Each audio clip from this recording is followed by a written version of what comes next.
एक बात जो आपको पैसे के बारे में ज़रूर समझनी चाहिए, जैसे जैसे वक्त गुजरता है पैसा अपनी वैल्यू खोना शुरू कर देता है। इसी प्रोसेस को हम इन्फ्लेशन कहते हैं, यानी महंगाई। 1975 में 1 लीटर पेट्रोल 3 रुपये 25 पैसे में मिलता था। वही 1 लीटर पेट्रोल आज 104 रुपये मिल रहा है, यानी करीब 30 गुना महंगा। अपने देश में 5 से 6% इन्फ्लेशन रेट मेंटेन करने की कोशिश की जाती है। यानी अगर आपने 10,000 रुपये बैंक में सेव किए हैं तो अगले साल उसकी वैल्यू 9,500 रुपये के करीब हो सकती है। तो सिर्फ पैसे सेव करना काफ़ी नहीं है, क्योंकि वक्त के साथ साथ बैंक में सेव किए हुए पैसे आपके लिए प्रॉब्लम बन सकते हैं। यही से वर्ड आता है इन्वेस्टमेंट। इन्वेस्टमेंट मतलब अपने पैसों से पैसे बनाना ताकि इन्फ्लेशन को बीट किया जा सके। इन्वेस्टमेंट के कई ऑप्शंस अवेलेबल है, जैसे बैंक में एफडी करवाना, जिससे कि आपको एनुअली एक फिक्स्ड इनकम मिल सके। पर मोस्ट ऑफ द बैंक्स 6% के आसपास ही एनुअल रिटर्न देती हैं, यानी आपके 100 रुपये एक साल के बाद 106 रुपीज़ हो जाएंगे। पर इंडिया में तो इन्फ्लेशन ही 5 से 6% के आसपास रहता है। एफडी से सिर्फ आपके पैसे मुश्किल से ही इन्फ्लेशन को बीट कर पाएंगे। इन्वेस्टमेंट का नेक्स्ट ऑप्शन है कमोडिटीज़ को बाय करना, ऐसी चीज़ें खरीद लेना जिनकी प्राइस फ्यूचर में बढ़ेगी, जैसे गोल्ड और सिल्वर। इन्वेस्टमेंट के बारे में एक और ऑप्शन अवेलेबल है, जिसके बारे में आपने कई लोगों से सुना भी होगा, स्टॉक मार्केट। लेकिन ये स्टॉक मार्केट होता क्या है, इसमें पैसे कैसे लगते हैं, और क्या ये वाकई उतना फ़ायदे का काम है जितना लोग कहते हैं। And India's stock markets open higher, driven by positive global cues and domestic factors as well. The Indian stock market has hit $5 trillion. It's a very important feat. We clocked a high just now. The stock market is higher. It's arg.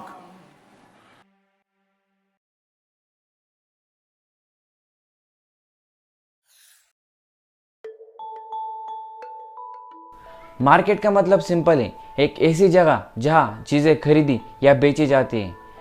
जैसे सब्जी market जहाँ सब्जी खरीदी या बेची जाती है, mobile market जहाँ मोबाइल खरीदे या बेचे जाते हैं, वैसे ही स्टॉक मार्केट जहाँ कंपनीज के स्टॉक खरीदे या बेचे जाते हैं। पर यहाँ एक और सवाल उठता है कि यह स्टॉक होता क्या है।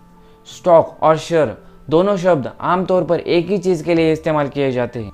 सिंपल भाषा में कहे तो अगर आपके पास किसी कंपनी का स्टॉक है तो आप उस कंपनी के एक छोटे से हिस्से के मालिक हो। मान लो एक एबीसी नाम की कंपनी है, इस कंपनी के 10 शेयर्स है। इन 10 शेयर्स में से आप 2 शेयर्स खरीदते हो तो आप 20% के मालिक हो, अगर 5 तो आप 50% के। पर यहाँ एक और सवाल उठता है कि कोई क्यों अपने कंपनी के शेयर्स बेचना चाहेगा।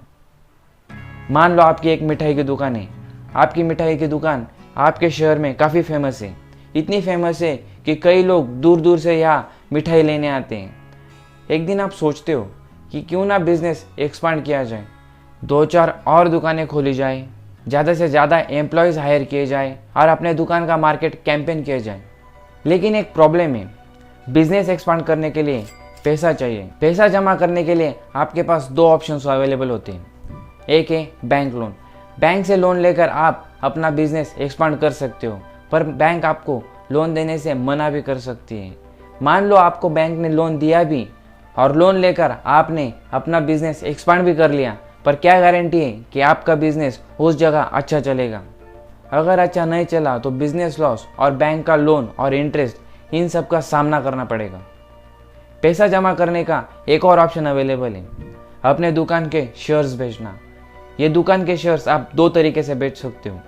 पहला है प्राइवेटली, जैसे आपके अच्छे दोस्त या रिश्तेदार जिनके आपके ऊपर भरोसा है, जो आपके बिजनेस पर इन्वेस्ट करना चाहते हैं। या पब्लिकली, मतलब आप अपने शेयर्स सबके लिए ओपन कर देते हो, जो चाहे जिसका मन चाहे वो आपके बिजनेस के शेयर्स खरीद सकता है। जब आप पहली बार अपने शेयर्स पब्लिक करते हो तो इस प्रोसेस को कहते हैं IPO, यानी इनिशियल पब्लिक ऑफरिंग।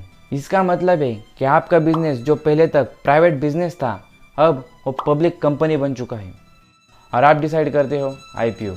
पिछले 8 साल से लटके इस आईपीओ का रास्ता साफ हो सकता है। Bank subsidiary HDB Financial Services Board has approved plans for an IPO that कब तक एनएससी का आईपीओ आने की तैयारी हो सकती है?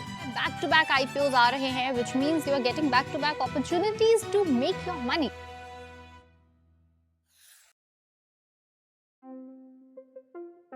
जब कोई कंपनी पब्लिक होती है तो उसे डिसाइड करना पड़ता है कि कितने शेयर्स मार्केट में लेकर आएगी, यानी कितने हिस्से बेचने हैं। जो शेयर्स पब्लिक को बेचने के लिए रखे जाते हैं उसे फ्लोट कहते हैं।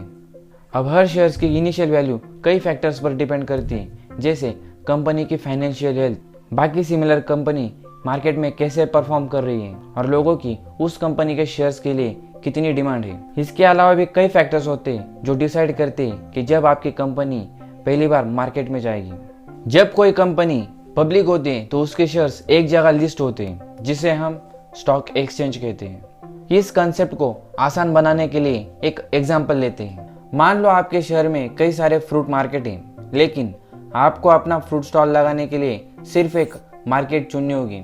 अब सोचो कि फ्रूट मार्केट असल में एक स्टॉक एक्सचेंज है और आपका फ्रूट स्टॉल आपकी कंपनी। स्टॉक एक्सचेंज वो जगह है जहाँ शेयर्स खरीदे या बेचे जाते हैं, यानी ट्रेडिंग यही होती है। और हर मार्केट का अपना सेटअप होता है, वैसे ही स्टॉक एक्सचेंज के अपने रूल्स और रेगुलेशंस होते हैं। अब आपको डिसाइड करना होता है कि आपकी कंपनी किस स्टॉक एक्सचेंज में अपने शेयर्स लिस्ट करेगी। ये डिसीजन कई फैक्टर्स पर डिपेंड करता है, जैसे कंपनी का साइज, रेपुटेशन और लिस्टिंग के रूल्स। अपने देश में 2 स्टॉक एक्सचेंज है। पहला है BSE, इसे 1875 में शुरू किया गया था और ये एशिया की सबसे पुरानी स्टॉक एक्सचेंज है। दूसरा है NSE, इसे 1992 में शुरू किया गया था। लेकिन स्टॉक एक्सचेंज सिर्फ इंडिया में ही नहीं होते, पूरी दुनिया में है। अब यहाँ एक और इम्पोर्टेंट कैरेक्टर की एंट्री होती है, स्टॉक ब्रोकर। स्टॉक ब्रोकर वो बंदा है जो आपके लिए शेयर्स खरीदता या बेचता है, एक तरह का मिडलमैन जो आपको स्टॉक एक्सचेंज से जोड़ता है। मान लो आपको एक रिलायंस का शेयर खरीदना है, तो आप सीधे मार्केट नहीं जा सकते। इसके लिए आपको एक स्टॉक ब्रोकर की ज़रूरत होगी।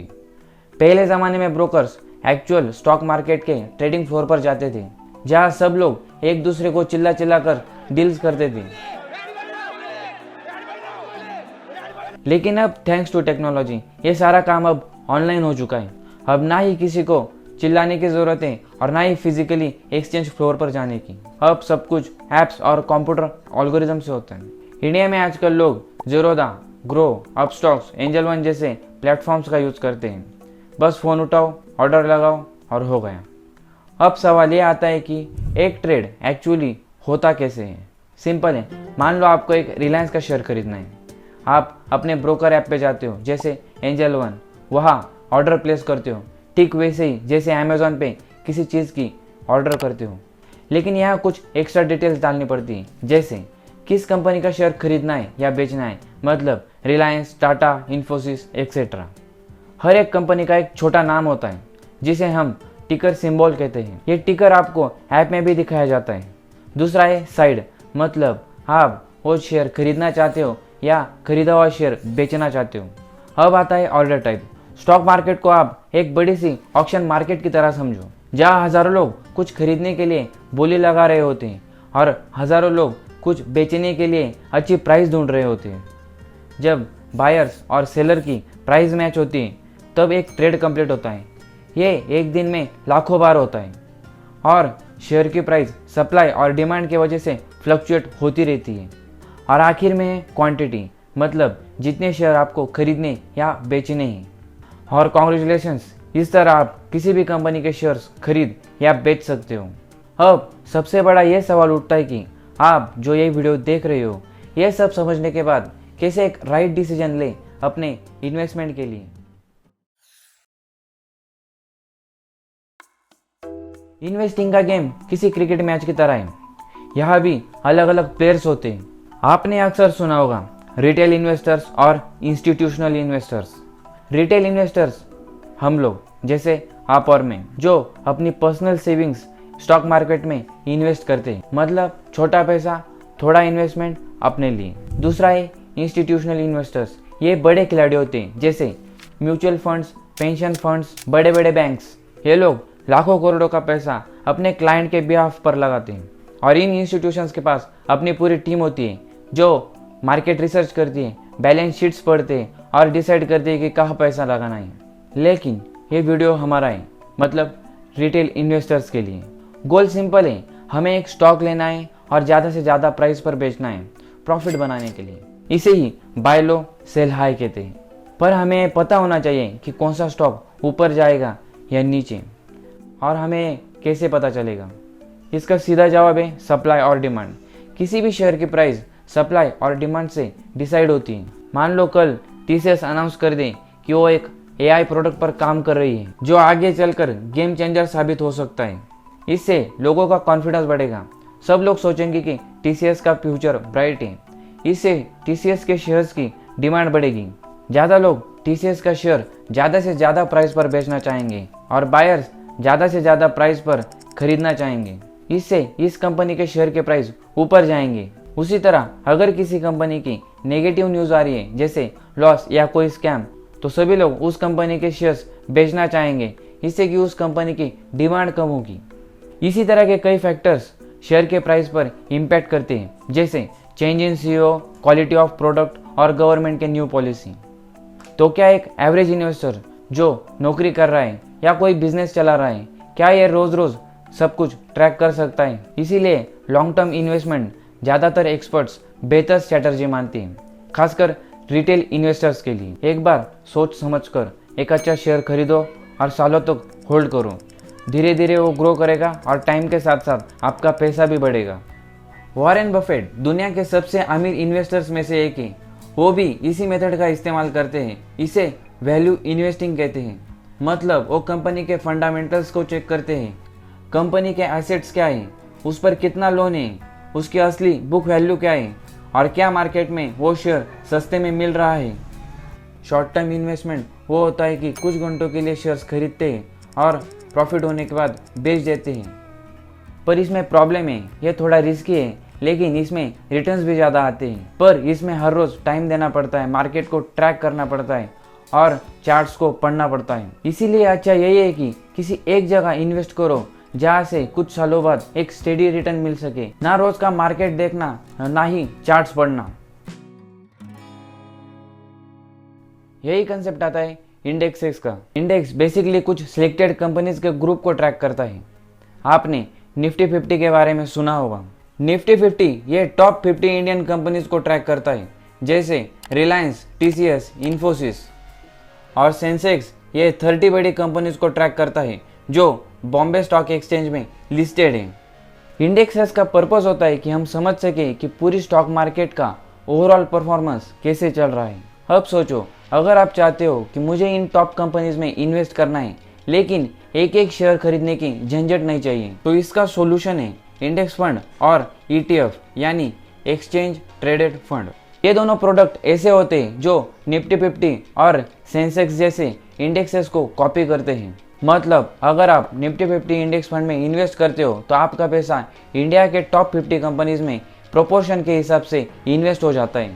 मतलब आपका पैसा डाइवर्सिफाइड हो जाता है। अगर एक कंपनी थोड़ा कम भी परफॉर्म करे फिर भी आपका ज़्यादा नुकसान नहीं होता। एक तरह से आप एक ही इन्वेस्टमेंट में पूरा मार्केट का एक्सपोजर ले लेते हो। इसमें रिस्क डाइवर्सिफाई हो जाता है। आपको डेली मार्केट फॉलो करने की ज़रूरत नहीं पड़ती और आप लॉन्ग टर्म में स्टेडी रिटर्न एक्सपेक्ट कर सकते हो। यही रीज़न है कि कई फाइनेंशियल एक्सपर्ट्स और यूट्यूबर्स बिगिनर्स के लिए इंडेक्स फंड और ETF को सजेस्ट करते हैं।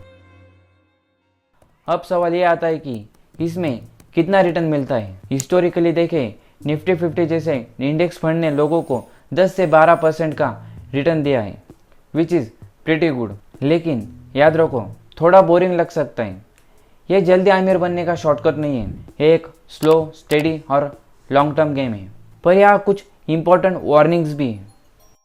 पहला है बाय द डिप। जब स्टॉक का प्राइस गिर रहा होता है तब सभी लोग कहते हैं अभी लो, सस्ता मिल रहा है। वैसे वक्त पर लेना सही भी होता है, लेकिन हमारे इमोशंस इंटरफेयर करते हैं। जब स्टॉक का प्राइस ऊपर जाता है तो हमें फोमो होता है और नीचे गिरता है तो हम पैनिक करते हैं।